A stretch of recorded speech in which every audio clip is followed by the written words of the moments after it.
অসমখনত এনে ধৰণৰ কিছুমান ফাল্টু আৰু থাৰ্ড ক্লাছ মানুহ আছে, যোনবিলাক মানুহে কিছুমান আননেচেচাৰী ফাল্টু আৰু মিছা কথা কৈ কিনে বিতৰ্ক কৰি থাকে।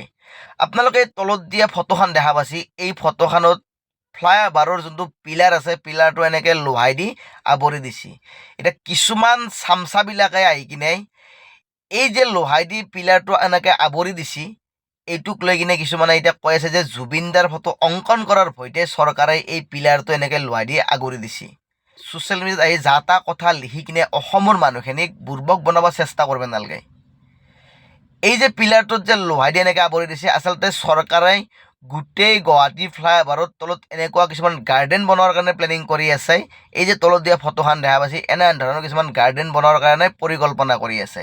কিন্তু আমাৰ অসমৰ মানুহ এনেকুৱা কিছুমান ফাল্টু আৰু থাৰ্ড ক্লাছ মেণ্টেলিটিৰ মানুহ, এই কথাটোক লৈও কিছুমানে এতিয়া জুবিন দাক মাজত আনি কিনে কিছুমান ফাল্টু কথা কৈ কিনে চৰকাৰক সমালোচনা কৰি আছে।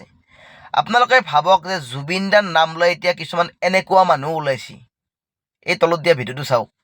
এই ভিডিঅ'টো যোনে চাই আছে, ভিডিঅ'টো জুবিন দাৰ কাৰণে শ্বেয়াৰ কৰিবা, চাম কিমান ভাল পাওঁ জুবিন দাক। कौन है ये लोग? यही नहीं, अभी और सुनिए। যোনে যোনে আমাৰ জুবিন দাক ভাল পায়, এইটো স্কিনাৰত 1 টকা বা 2 টকা দিব। যোনে যোনে ভাল নাপায়, দি কেনে লাভ নাই। আই মিছ ইউ জুবিন দা, জয় আই অসম, জয় জুবিন দা। আপোনালোকে ভাবক এতিয়া জুবিন দাক লৈ লাইক কমেণ্ট বিচৰা, জুবিন দাক লৈ কিনে স্কেনাৰ দি কিনে পইচা বিচৰা, জুবিন দাক লৈ কিনে পপুলাৰিটি হোৱাৰ কাৰণে কিছুমান আননেচেচাৰী কাম কৰা মানুহ এতিয়া অসমখনত বহুত ওলাইছে।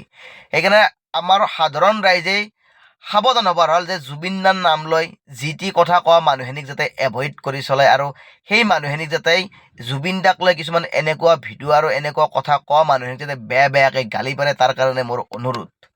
জয় জুবিন দা, জাষ্টিছ ফৰ জুবিন দা।